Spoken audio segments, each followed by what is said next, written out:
Well, so what are we gonna do today, Cousin PW? The same thing we do every day, Melvin. Try to take over the neighborhood.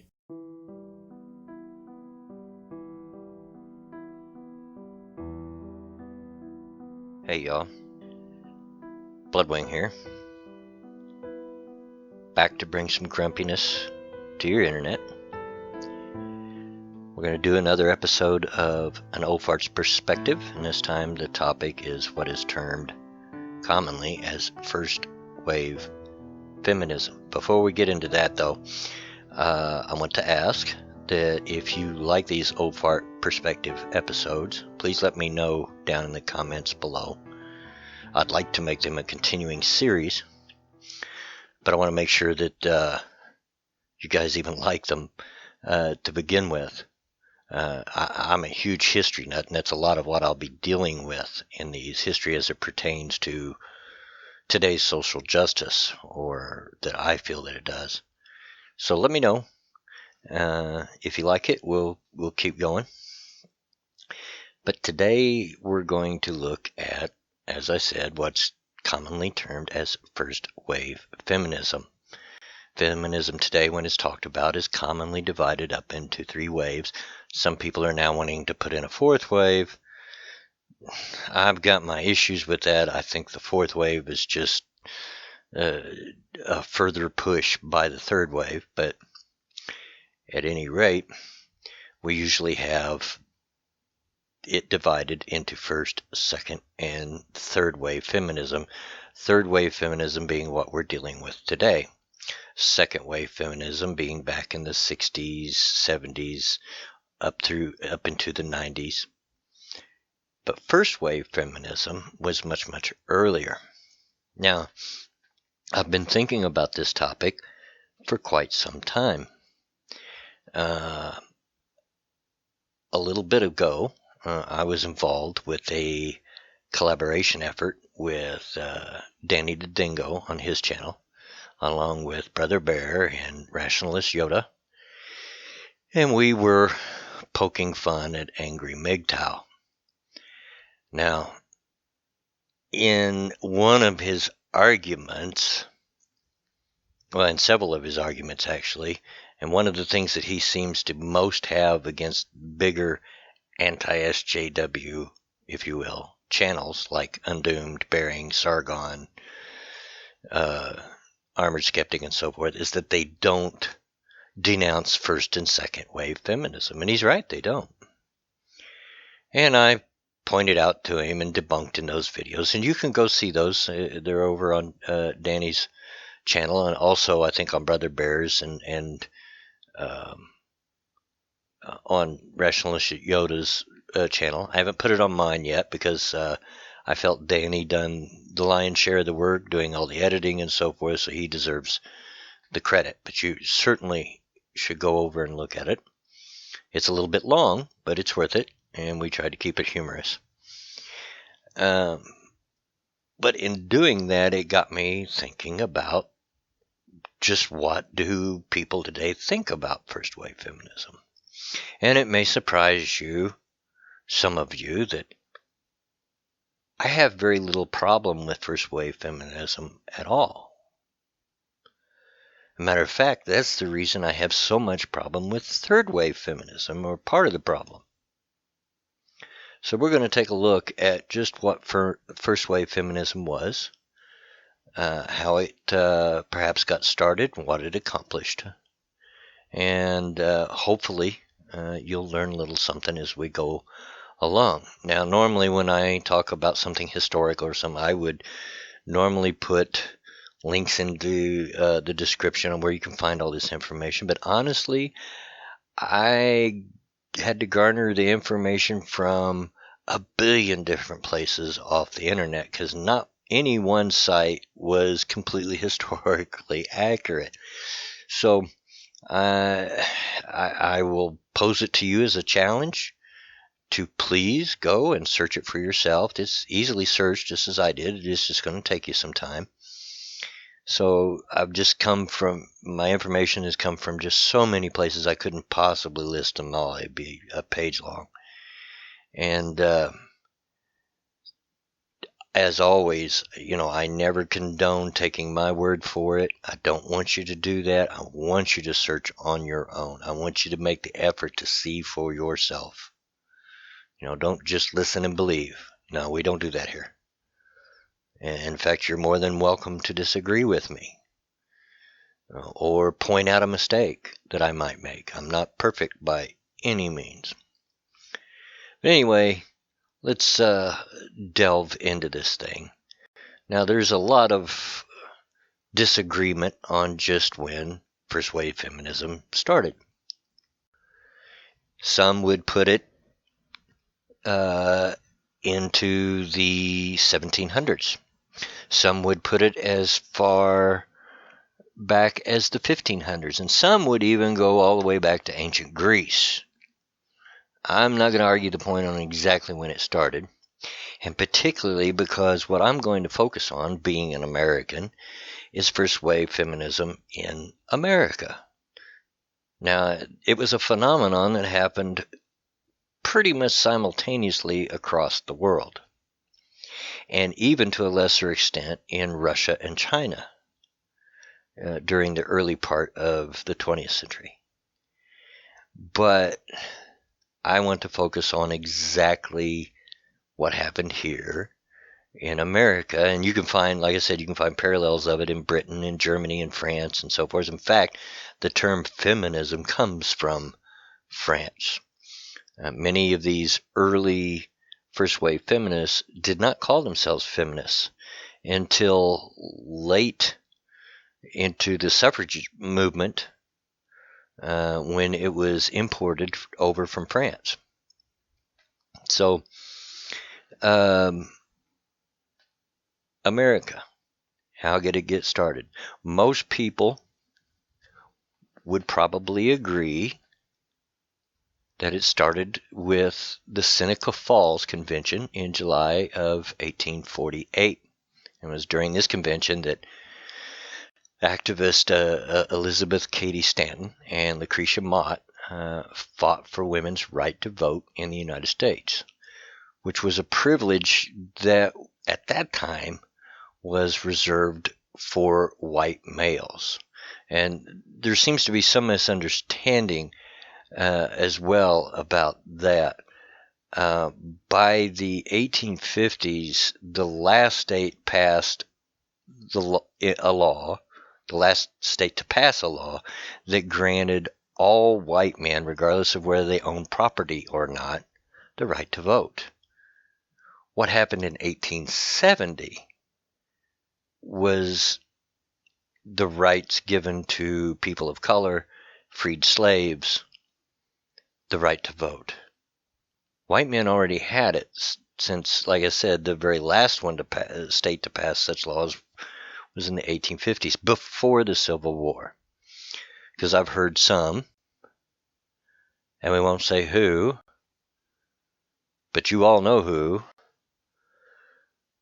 say that the right to vote was given after the Civil War and was given to men because they were able to sign up for the draft. Therefore, when women got to vote, it was unfair to men because they didn't have to sign up for the draft. And nothing about the 1870 laws, none of them had anything to do with being signed up for the draft. In fact, there was wording in it that said that it was regardless of association. So if they made it depended on being signed up for the draft, that would have broken their own law and their own wording.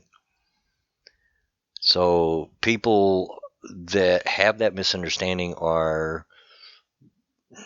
honestly full of crap. They don't history. They've made up their own. So by the 1850s, late 1850s, all white men, regardless of status, regardless of whether they own property or not, which used to be the prerequisite for having a vote. You had to own property. And in fact, women that owned property could vote at that time. Interesting, huh? but most of you probably already know that. I know my fans are smart people. And so by that point, I don't want to get off too much. I want to try to keep this as short as possible. But it's so easy when I get to talking about historical events because I love it so much to get off on all these tangents. But by that point, in the late 1850s, all white men, regardless of status and regardless of whether they owned property or not, were given the right to vote. In the 1870s, people of color, men of color, and freed male slaves were given the right to vote. However, women were not allowed that freedom as of yet. And in that time, we really did live in a patriarchy. Feminists today want to scream, oh, the patriarchy, which doesn't exist today. But it did then. Women had very little, if any, rights. There were laws on many states' books where they could be beaten legally by their husbands. They had absolutely no rights within divorces in many cases. They had very little right to education. They had very little right in whether they could refuse their husband sex or not. So could become the product legally of marital rape. These were all things that they didn't have rights for. And so, as I said, by 1848, during the Seneca Falls Convention, what was to become the suffrage movement had its beginnings, and it later picked up members such as Lucy Stone, Susan B. Anthony, Sojourner Truth, all of these well-known feminists of the day, although they called themselves suffragists at that time. And an interesting thing to note that they weren't just suffragists, but most of them were also very connected to the abolitionist movement, the freeing of the ending of slavery. They were involved in that at that time, which of course ended at the end of the Civil War. And that freed them to focus mainly on certain topics, mostly the right to vote. But there were other things that had become issues and that they fought for. It wasn't just the right to vote, but that was their main issue at the time. Now, were there crazies in first wave feminism? Of course there were. There's probably never been a movement of any sort, male or female, black, white, yellow, brown, of any creed, race, or religion that hasn't had its crazies. As a matter of fact, not only were many of the first wave feminists very tied into the abolitionist movement, but they were also very much for temperance, the banning of alcohol. And some of them went to so far as to smash up saloons and get watering holes that men gathered in and taking axes to them. And it at some points got pretty crazy. And of course we all know how that turned out. You know, there was prohibition here in the United States where alcohol was made illegal, and it didn't work. It eventually was repealed with the 21st Amendment,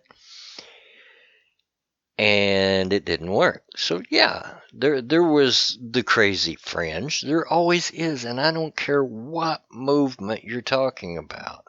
There's crazy feminists, there's crazy MGTOWs, there's probably crazy MRAs, there's crazy civil rights.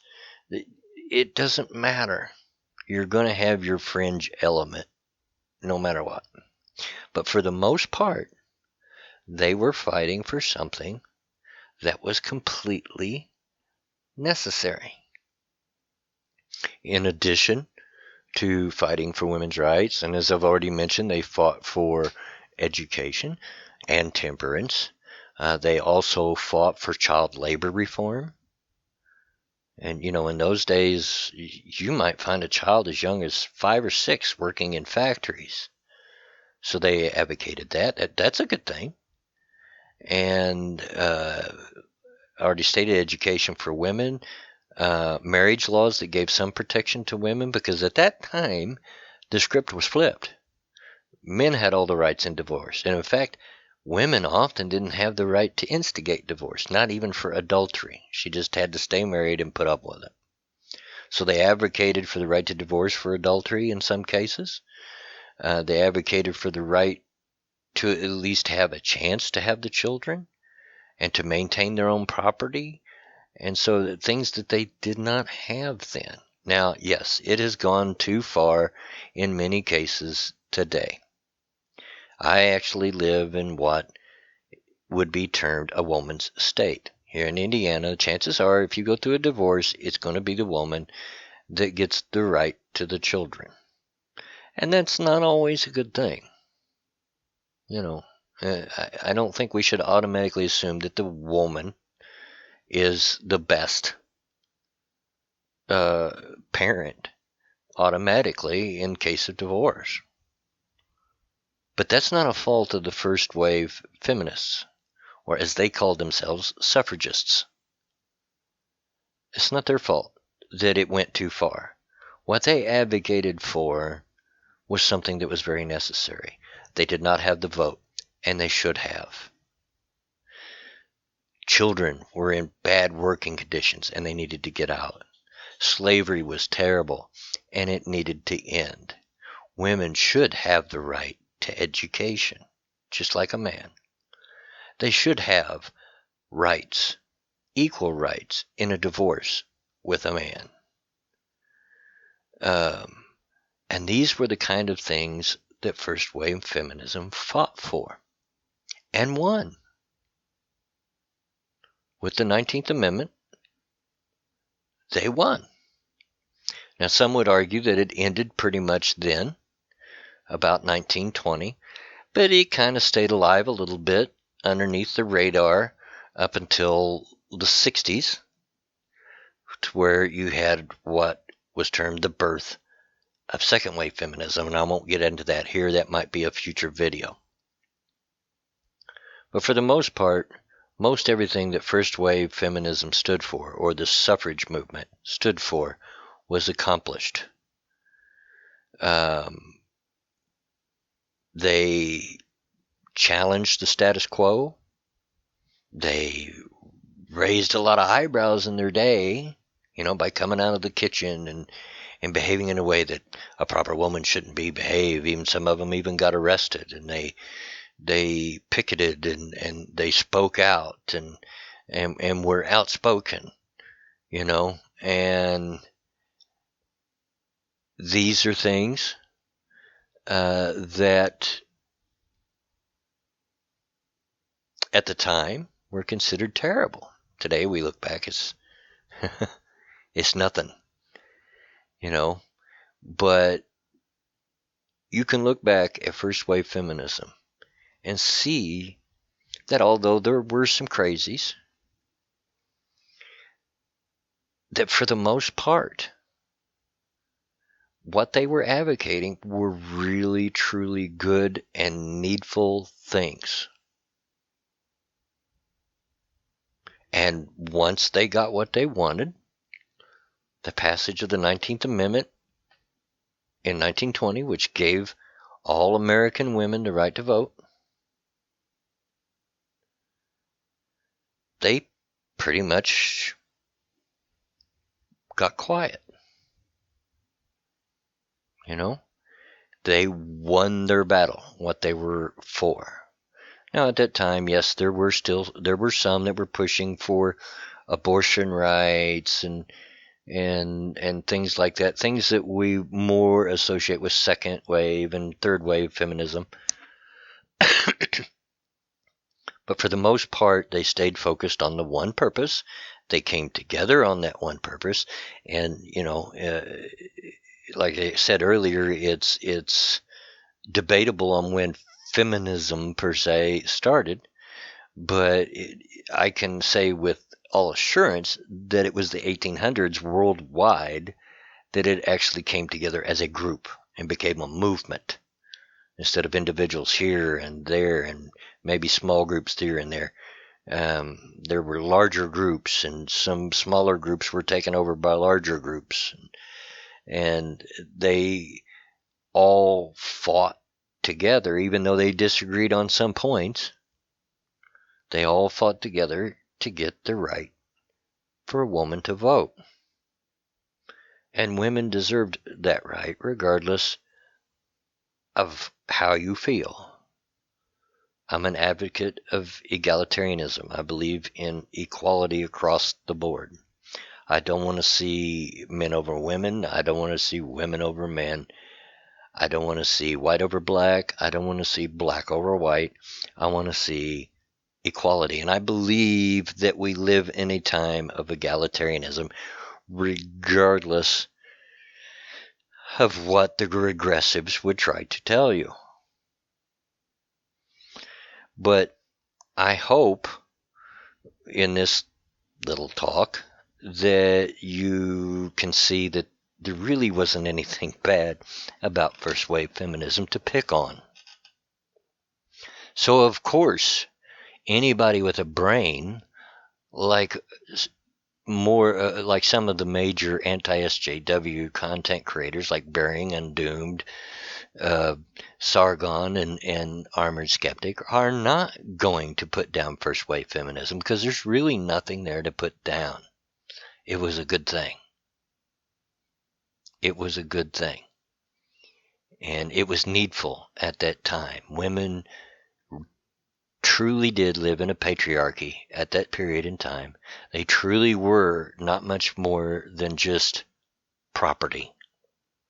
And they fought for the rights to be accepted as citizens and individuals. And they won that right. And no matter how you slice it, that's a good thing. And I think that's all I'm going to say about this subject right now. I hope you found it interesting. Again, let me know down in the comments below if you like these an old fart's perspective episodes. And I do enjoy them because I love history, and I even enjoy the research that it takes to get to this. But let me know. And as always, get out of my yard.